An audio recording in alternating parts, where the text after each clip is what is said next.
Hello guys, in this video we will talk about a new Smiley inverter that's coming from Alpha now in first quarter next year. And it's still the third generation that, for example, the 5 kilowatt is part of. But now they are coming with 12, 15 and 20 kilowatt. And it's especially the 20 kilowatt we are going to focus on, because that is probably the only one that's going to become available in Thailand. And also that's where we find the most interesting functionality. Because with this, what we're going to call the T20, you can actually go off-grid with the whole house in most cases, even reasonably big houses. So that's the revolutionary concept that you're going to be able to do with this new inverter.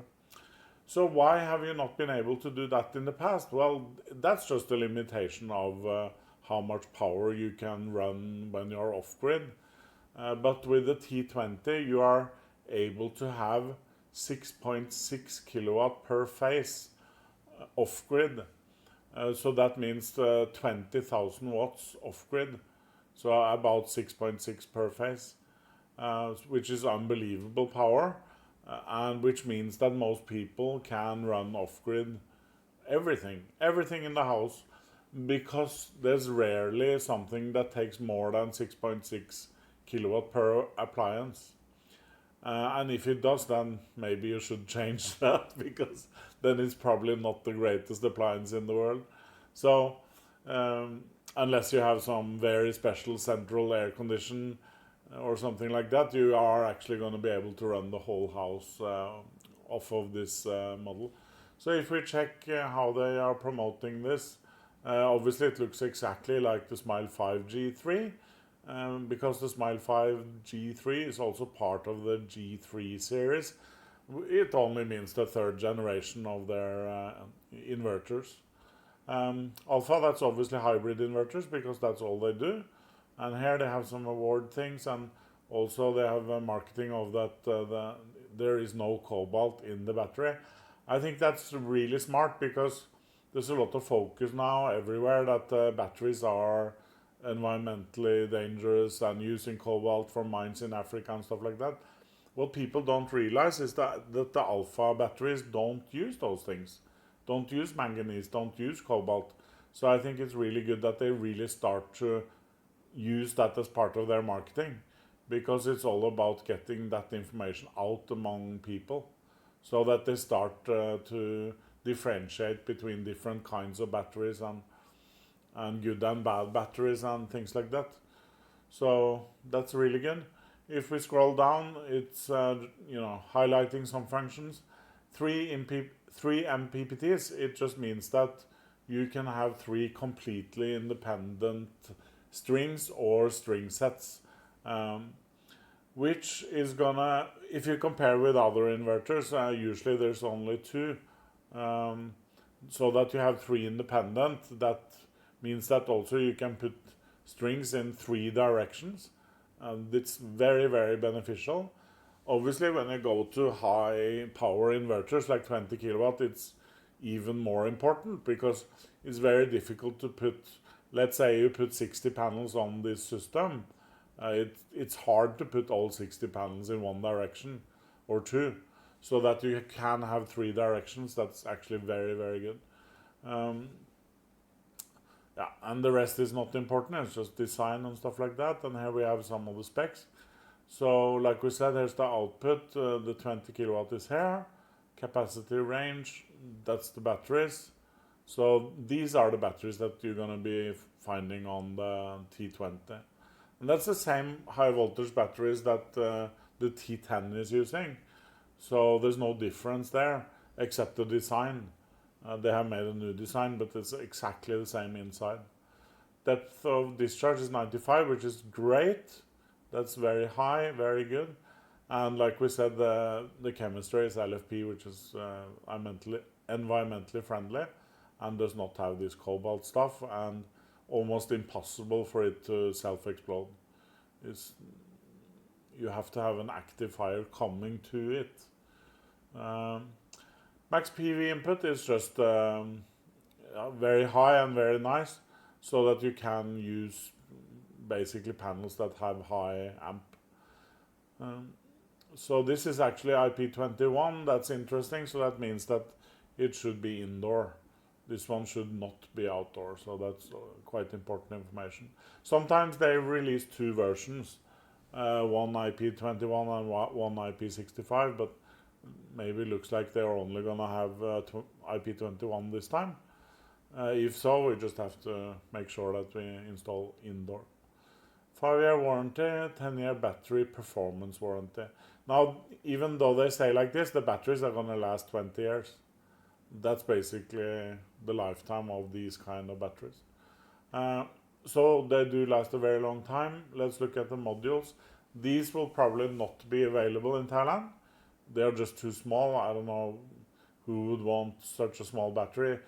If you buy a system like a T20, you don't want to mess with small batteries like that. You want to at least have 2 of these, at least, and probably 3, 4 would be the more normal setup.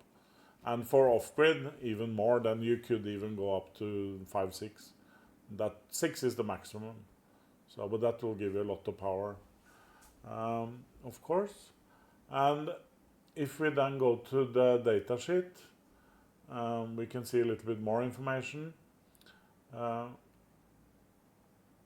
What's most interesting here is that you can do what's called double oversizing, or you can go all the way up to 40,000 on the PV.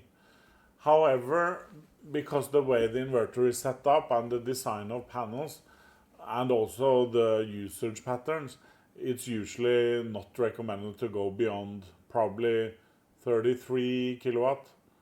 So 33,000, I don't think there's going to be any point to go beyond that. The reason is because you're just not going to be able to use those last 7 kilowatt that often. In so small cases, you would have to have a very high daytime load to have any kind of point in going all the way to 40,000. And what else is important here?